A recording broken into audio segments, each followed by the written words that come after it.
ကြောင်စင်လာကြီးမှာရာဇဝင်မှာရွှေရောင်ချုံလွမ်းသောနေသွေးများ MYANMAR အခုလက်ရှိမျိုးဆက်တင်များတာဝန်ကိုယ်စီယူဆောင်ထိန်သိမ်းသောအနာဂတ်မှာ MYANMAR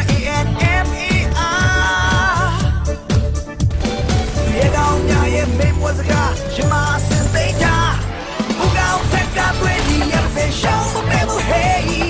ရေကောင်းတော့ထွန်းလုံးမပဲစာကီတွေစာနီမကေဟေးရေကောင်းဆိုတော့ကြမှာတွေဆွဲမလျှော့နဲ့ဟေး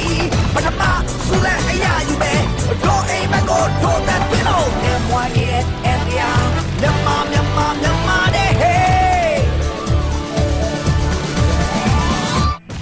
မြတ်တာညီညွတ်တဲ့နိုင်ငံတကာမှာအောင်မြင်ဖို့အတွက်တို့ကြိုးစား MYANMAR